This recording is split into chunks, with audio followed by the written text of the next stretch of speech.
All right, section 6-6, solving equations. All right, I'm just going to throw some examples here. We're going to do some work. Some of the problems will have roots in them to start with. Some will have rational exponents. You can work them either way. The thing is just know how to undo either one of them is the key to solving these. So first one's pretty easy, or pretty straightforward anyway. May not what you would call easy, but it's straightforward. Here we have a cubed root of 2x plus 7 is equal to 3. The key to solving radical equations or equations that have rational exponents is to get that part of the problem by itself. Whatever root there is, in Algebra 1 we did square root problems. The thing to do is get the square root by itself. Here we want to make sure that the cubed root is by itself. Is the cubed root by itself on that side? Yes. There's nothing else over there outside of the cubed root. There's a 2x plus 7 inside, but there's nothing on the outside of it. That's the key. If you can get that done, then all you have to do is get rid of that root, and then it becomes a regular problem. Okay? What's the opposite of taking the cubed root? Cubing, right? Opposite of taking a square root would be squaring. The opposite of taking a cubed root would be cubing both sides. So if I raise each side to the third power, that's going to cancel out the cubed root and leave us just 2x plus 7 over here. And 3 to the third power is the number, right? What number is that? 27. 3 times 3 times 3. And then that's an Algebra 1 or maybe even 8th grade math problem there. How do we get x by itself? Subtract 7. 2x equals 20. Divide by 2. X equals 10. Now, pretty easy answer. We need to check it in the original problem to make sure it works. Shouldn't be any problems with this one because the index is what kind of number? Odd. And that means anything goes. If it's an even index, then we got to worry about the plus or minus stuff that's happening. Okay, so this shouldn't be a problem. So 10 times 2 is 20. 20 plus 7 is 27. The cube root of 27 is that 3?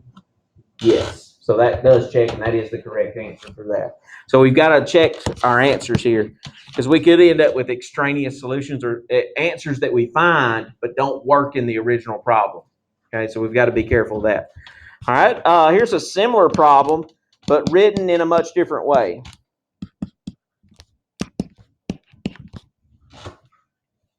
This one is written with a 1/3 power instead of a cube root. Is there any difference between a 1/3 power and a cube root? No, they are exactly the same thing. Okay, so is the 1/3 power part or the cube root part by itself? Oh, there's a 2 on the outside of it, right? So I want to get rid of that 2. How do I get rid of that 2? Divide by it, and that gets rid of it. And there's the part with the rational exponent by itself. Remember that 1/3 power is the same as cube root. So to undo a cube root, we raise it to the third power. 3 is the what to 1/3? Starts with an R. Ends with the reciprocal. Right, that's it. Reciprocal. The reciprocal power works to get rid of that exponent. That's going to be handy when we have maybe something to the 2/3 power or 4/3 power even. We can get rid of it using a reciprocal exponent. So we raise everything to the third power. Right here, these cancel each other out. Leave us x minus 3. 2 to the third power is 8. And now we can get x by itself. Plus 3. X is 11. And we could check that in the original problem. 11 minus 3 is 8. Cube root of 8 is 2. 2 times 2 is 4. It works. Okay. Not too strenuous yet. Let's do this problem. 4x to the 2/3 equals 36. Much smaller looking problem, but maybe a little bit more complicated because we have a 2/3 exponent there instead of a cube root or a square root even, or some of that stuff. Now, is the part that has the exponent by itself? No, the 4 is in front of it. We got to get rid of that 4. How do we get rid of that 4? Divide everybody by 4. Now it's gone. It's x to the 2/3. And then 36 divided by 4 is 9. Yeah. Now, what gets rid of a 2/3 power? The reciprocal of that, which is 3/2. And this is where those things from the beginning of the chapter come back. Not 2 or 3 or 3/2. We did the 3/2 power. On this side, they cancel each other out. That side's the easy side. It's just x. On the right-hand side, we introduced something with what kind of number in the denominator? Even. It's got an even denominator for a rational exponent. What does that mean we have to think about? Plus or minus. Okay, so here we use something with a 2 on the bottom. So we need to do plus or minus whatever that is. How much is it? 27. If you just type that into the calculator, it's going to give you that number. That works fine for this. 27. But it's plus or minus 27. And we would need to check the positive 27 and the negative 27. So if I raise, I have x to the 2/3. I put a positive 27 in there, work that out. Does it equal 36? Yes. If I put the negative 27 in there, does it equal 36? And maybe, show you doing that with the calculator might be the better option here, just to make sure that you type it in correctly, because I know that makes a big difference. Isn't that a pretty picture? That's just neat. That was good stuff from this morning. All right, so 4 parentheses negative 27 raised to the 2/3 power. That turns out to be positive 36. So both of those answers, if I do that, 4 parentheses 27 raised to the 2/3, that turns out to be positive 36. So both answers keep on this one. That won't always be the case. Sometimes you'll have to throw one of them out. A lot of times it's the negative one, not always the negative one. Sometimes you even throw out the positive answer instead of the negative answer. So got to check them. So both of those checked. 7x to the 3/5. Let's do minus 4 is equal to 52. Good fun problem.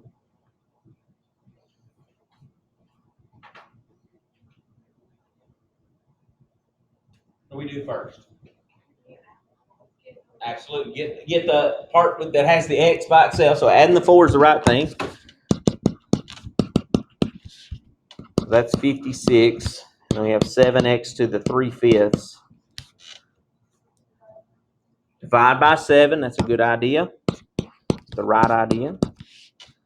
X to the 3/5 is equal to 8. And then the reciprocal power. Does this one need a plus or minus? Why not? The bottom is what kind of number? Odd. So we don't have to even worry about plus or minus on this. 8 to the 3/5, or 5/3, not 3/5. 8 raised to the 5/3. Hope that's a good number. Yeah, it is 32. Good job. I did pick a good number.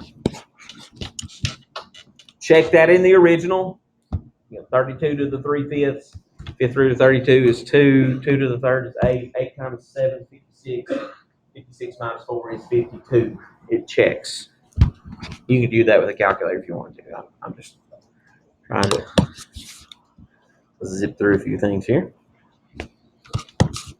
Example E. Negative 2 x to the 3/4 plus 12 is equal to 4. Or make that negative 4. I'll make it even more interesting.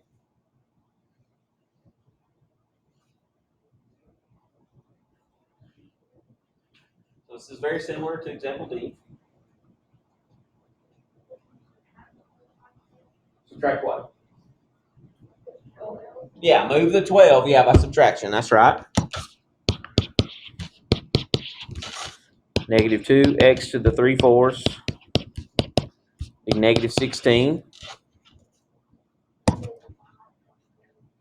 Good job. Divide by negative 2. X to the 3/4 is equal to positive 8 now. If that were a negative 8, what would that do to this problem?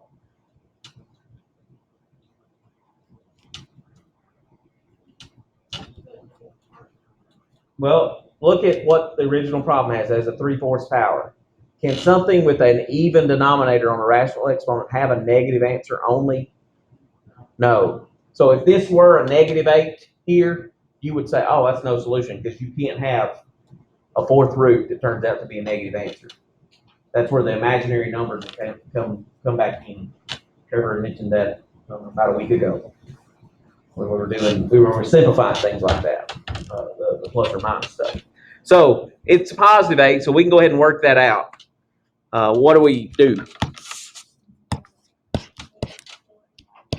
4/3 exponent.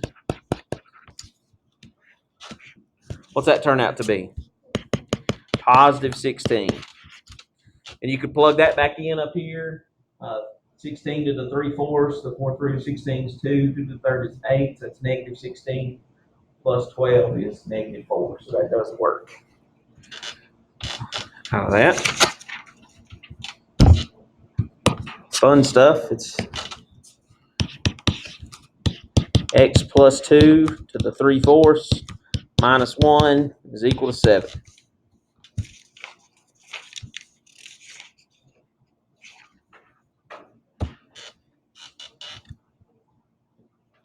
What do you do first?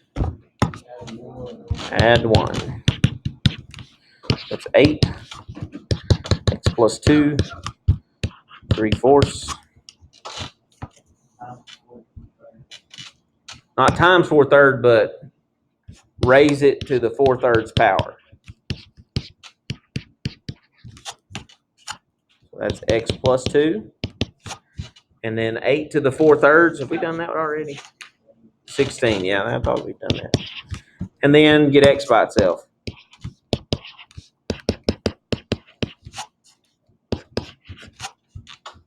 And there we have 16 to the 3/4 is 8.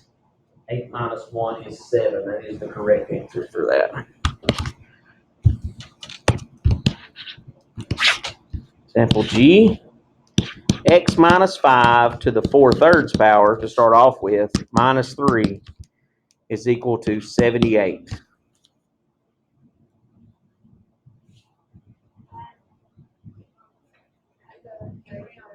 Good, good. Add the 3 on both sides. X minus 5.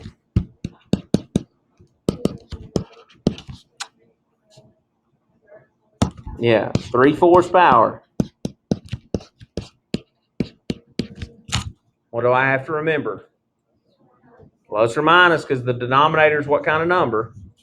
Even. So that's x minus 5 is equal to plus or minus 27.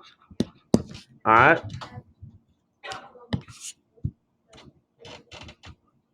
How do I get x by itself? Add 5. So I'm going to add 5 to both sides. So I've got x is equal to positive 5 plus 27 and positive 5 minus 27. That's how you handle that plus or minus when the numbers would go together. 5 plus 27 be 32, 5 minus 27, negative 22. You got two answers there to check in the original. They both work for this one. They both end up working. Again, you would need to check those to make sure.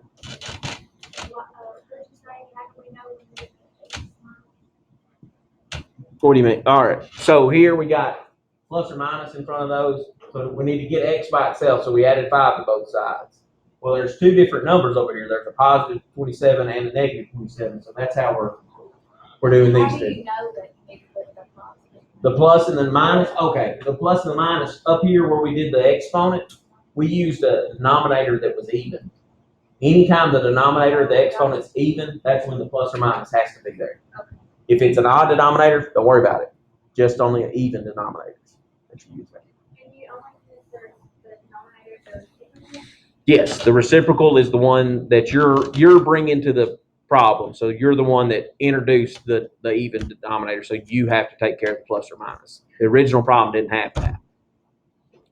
Good questions. All right, we've done some pretty easy ones. Let's do some not as easy ones.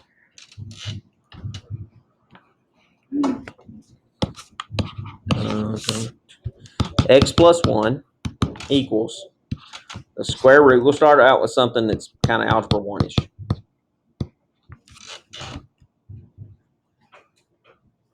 X plus 1 is equal to the square root of 7x plus 15. So the x is on both sides this time. But again, we're solving rational exponent or root problems, radical problems. So is the part that has the radical by itself. All right, so we can get rid of it. How do we get rid of the square root? Square both sides. So when I square both sides, the right side's easy. I'll do that side. Y'all do the left side. What's x plus 1 squared?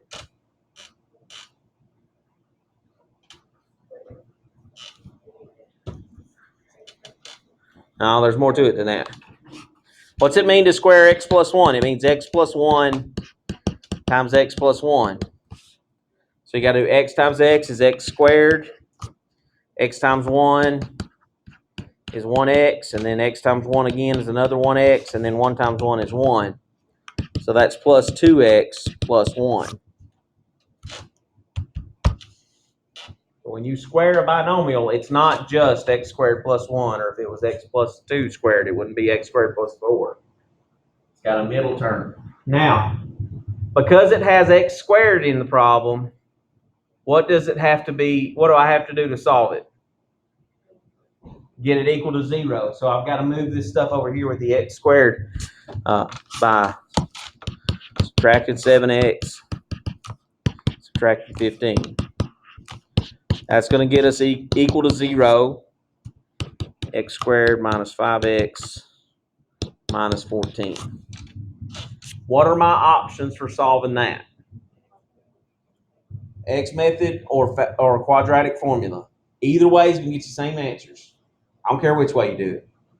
I usually think about the factoring first. Multiply to be negative 14, add to be negative 5.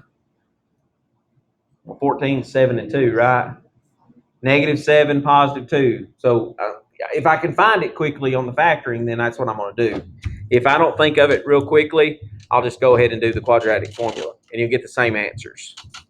So that'd be x minus 7, x plus 2. Each of those factors is equal to 0. And then plus 7. Positive 7 is an answer. Negative 2 is an answer. And we need to check those. If I plug in the positive 7, going back to the original problem, the original problem didn't have the squares on it. So if I plug the 7 in there, 49 plus 15 be 64. The square root of 64 is 8. The principal square root of 64. You don't have a plus or minus in front of it, just the positive side. And then 7 plus 1 is 8. So 7 works. Negative 2. Gotta try it now. That'd be negative 14 plus 15 is 1. Square root of 1 is 1. Negative 2 plus 1 is negative 1, not 1. So negative 2 gets thrown out. It's what's considered to be an extraneous solution. That's what that's called, an extraneous solution. You found it, but it doesn't work in the original problem. It's an extraneous solution. So the only answer would be 7 for that problem. Okay. Let's do another one of those fun ones.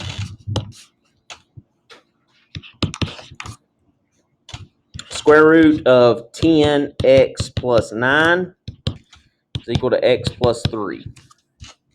A bit more involved problem, maybe. Maybe not, I don't know.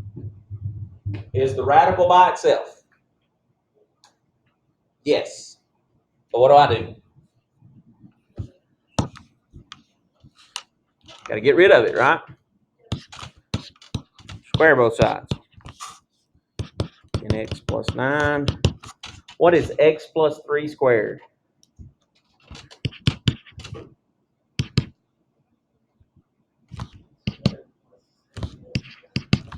Good job. That's right. X plus 3 times x plus 3. Multiply that out. It's going to be x squared plus 6x plus 9. The shortcut that you can do is square the front, square the back. X squared and 9. Multiply them together and then double it. That's the middle piece. That's the shortcut to doing that. It's got x squared in the problem. What's it got to be equal to then? 0. So let's move the 10x, move the 9. X squared minus 4x. And that's it. The 9s cancel each other out.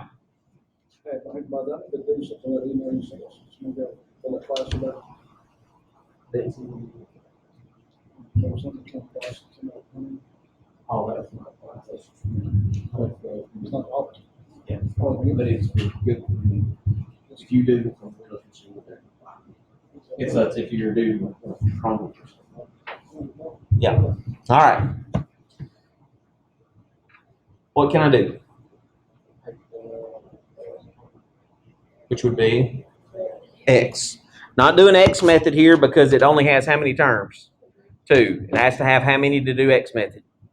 3. Okay. So x is the GCF. That leaves x minus 4. Set each factor equal to 0.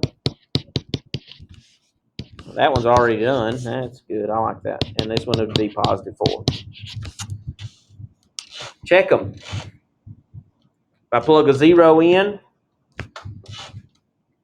10 times 0, 0 plus 9 is 9. The square root of 9 is 3. 0 plus 3, 3. That works. Keep it. 4.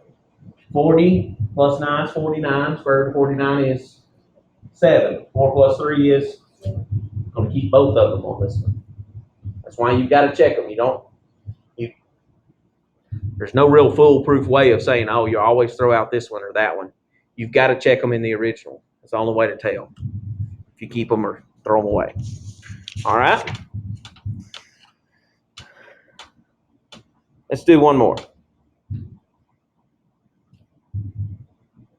Oh, never mind. Let's not do that one. I just won't do this. I don't think you need to do it. All right. We're done.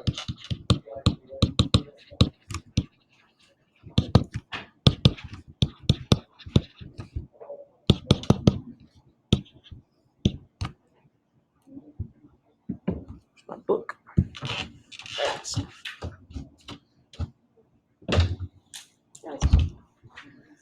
456.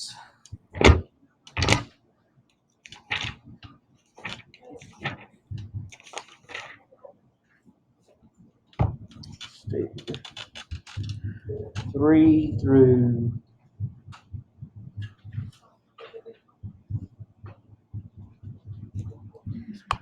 45 odd.